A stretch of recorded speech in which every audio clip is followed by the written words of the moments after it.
ઉત્તરાયણ માટે મોઢામાં મૂકતા જ પીગળી જાય એવી શીંગ તલની ચીક્કી. તો માવાદાર દાણેદાર તો આમાં આપણે માવો નહીં વાપરીએ તો પણ ખૂબ જ સ્વાદિષ્ટ અને એકદમ સરળ એવી આ ચીક્કી બનાવવાનું છે. તો જે લોકોને દાંતનો પ્રોબ્લેમ હોય એ પણ ખાઈ શકે. સાથે સ્વાદમાં અને હેલ્ધી પણ એટલી જ છે. જો આ રીતે તમે ક્યારેય ન ટ્રાય કરી હોય તો એકવાર તમે આ રેસિપી જરૂરથી ટ્રાય કરજો. હેલો ફ્રેન્ડ્સ, તમારું સ્વાગત છે મારા કિચનમાં. આજે આપણે બનાવીશું ચાસણીની ઝંઝટ વગર શીંગ તલ અને કોપરાની ગજક, કે પછી તમે એને ચીક્કી પણ કહી શકો.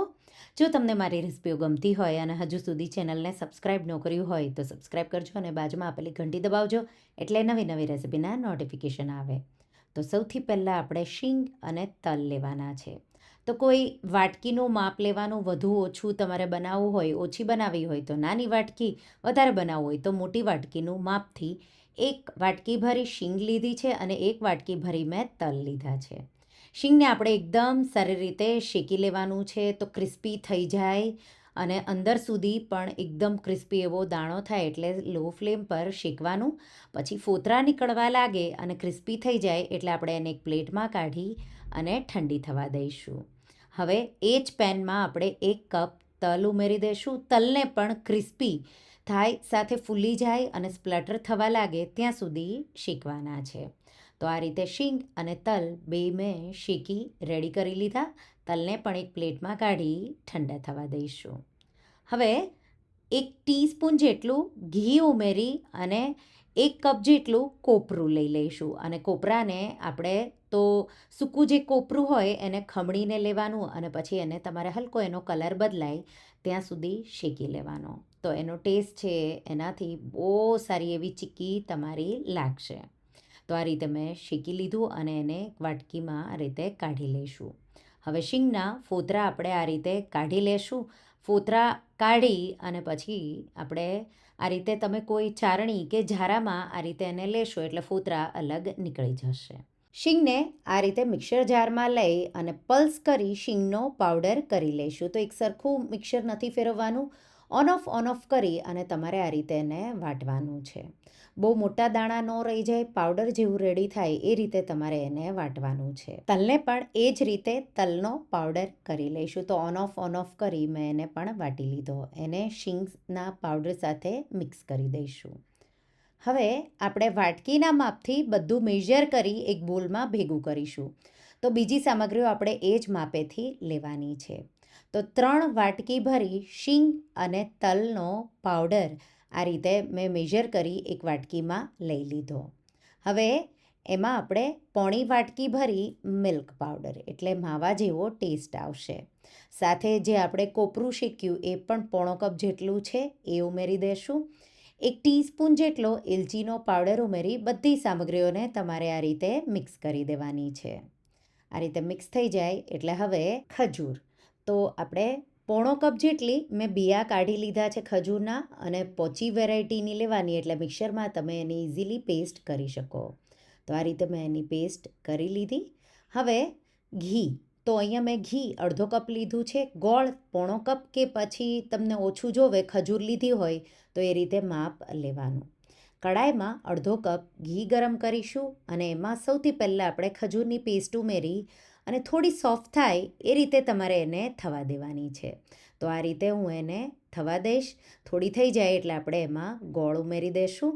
તો ગોળ અહીંયા તમે અડધોથી પોણો કપ, ગળપણ તમને જો ઓછું જોવે તો અડધો કપ જેટલો ખમણેલો કે ચોપ કરેલો ગોળ ઉમેરી દેવાનો. મિક્સ કરવાનું, બધું એકરસ મિક્સ થાય એ રીતે 2-3 મિનિટ જેવું તમારે થવા દેવાનું. આ રીતે એકરસ જેવું મિક્સ થઈ જાય એટલે ગેસની આંચ બંધ કરી દઈશું અને એમાં આપણે શીંગ, તલ, કોપરું, મિલ્ક પાવડર, એલચીનો પાવડર બધું મિક્સ કર્યું એ બધી સામગ્રીઓ ઉમેરી એકદમ સારી રીતે મિક્સ કરી દઈશું. આ રીતે મિક્સ એક સરખું પ્રોપર એવું થઈ જાય એટલે તરત જ આપણે એને સેટ કરવાનું છે. તો અહીંયા મેં આ રીતે એકદમ સરખું એવું મિક્સ કરી દીધું. મિક્સ થઈ જાય એટલે હવે આપણે એને નીચે ઉતારી લઈશું. નીચે ઉતારો ત્યારે તમારે આ રીતે બટર પેપર પર આ રીતે ઘી લગાવી દઈશું અને એના પર ગાર્નિશિંગ માટે તો જે કોપરું મેં ખમણ્યું હતું એમાંથી 1-2 ટેબલ સ્પૂન જેટલું કોપરું તમારે આ રીતે સ્પ્રિંકલ કરવાનું. પછી શેકેલા તલ થોડા આ રીતે સ્પ્રિંકલ કરી દેવાના અને એના પર થોડા પિસ્તા આ રીતે આપણે સ્પ્રિંકલ કરી દઈશું. અને પછી જે આપણે ગજક કે ચીક્કીનું મિશ્રણ છે એ આ રીતે એના પર જેટલું આવે એટલું, તો જરૂરી નથી કે બધું જ તમારે ઉમેરવાનું, તમે 2 વાર થોડું થોડું કરી સેટ કરી શકો. આ રીતે મેં એને એકદમ સારી રીતે તમારે પ્રેસ કરી અને થોડું સ્મૂથ કરી લેવાનું. અને પછી થોડા રોલ હજી પાતળા આપણે કરવાના હોય એટલા માટે તમારે બીજું પેપર લઈ લેવાનું અને ઉપર તમારે એને રાખી વેલણથી હલકું હલકું તમારે એને વણી લેવાનું. તો એક સરખું થઈ જશે એટલા માટે તમારે આ રીતે એને વણી લેવાનું. મેં વણી લીધું. હવે ઉપરની સાઈડ પણ તમારે જો થોડા પિસ્તા સાથે કોપરું અને શેકેલા તલ જો આ રીતે સ્પ્રિંકલ કરવા હોય તો કરી શકો. તો અહીંયા ગોળ ઓછો વાપરી તમે ખજૂર પણ વધારે લઈ શકો. તો ડાયાબિટીસ જો કોઈને ઘરમાં હોય અને વધારે પડતું ગળ્યું ન બનાવવું હોય તો ગોળ ઓછો લઈ અને તમે આમાં ખજૂર પણ વધારે ઉમેરી શકો. એકદમ સોફ્ટ એવી તમે જોઈ શકો છો ચીક્કી છે. એને આ રીતે તમારે ઊભા કટ કરવાના અને પછી એક આડો કટ કરવાનો અને પછી તમારે આ રીતે એનો રોલ વાળવાનો છે. તો રોલ વાળો ત્યારે આ રીતે તમારે હલકું હલકું એને શેપ આપતા જવાનું, સ્મૂથ કરતા જવાનું અને રોલ વાળી લેવાનો. સિમ્પલ એવો આ રીતે પ્રોપર રોલ તમારો રેડી થઈ જશે. એ જ રીતે આપણે બધા જ રોલ વાળી લઈશું અને પછી તમારે એને વચ્ચેથી 2 કે 3 પીસીસ કરી લેવાના. આ પ્રોસેસ તમારે તરત જ કરી લેવાની છે, પછી ઠંડી થશે એટલે ક્રેક્સ બહુ આવશે અને બરાબર રોલ નહીં થાય. તો બધી જ આ રીતે મેં રોલ વાળી રેડી કરી લીધા. ધારદાર કોઈ છરી લેવાની અને વચ્ચેથી આ રીતે તમારે એના 2 પીસીસ કે પછી તમને જો પાતળા પીસીસ કરવા હોય તો 3 પીસીસ તમે એના કરી શકો. તો આ રીતે હું કટ કરી રેડી કરી લઈશ અને પછી હલકું ઠંડુ થવા દેવાનું અને કોઈ ડબ્બામાં ભરી બહાર જ તમારે એને મહિના સુધી સ્ટોર કરી દેવાનું.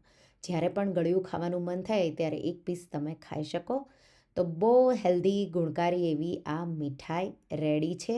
તો આ ઉત્તરાયણ પર તમે આ મોઢામાં મૂકતા જ પીગળી જાય એવી શીંગ તલ ગજક કે શીંગ તલ માવા ગજકની રેસીપી એકવાર ટ્રાય કરજો અને મને કહેજો કેવી લાગી. તો તમને આ રેસીપી કેવી લાગી મને કમેન્ટમાં જરૂરથી જણાવજો. અને હા, જો રેસીપી ગમી હોય તો વિડીયોને લાઇક કરજો, શેર કરજો અને મારા ચેનલને સબસ્ક્રાઈબ કરજો. અને આવી જ નવી રેસીપીઓ માટે તમે બેલ આઇકોન બટનને પ્રેસ કરજો.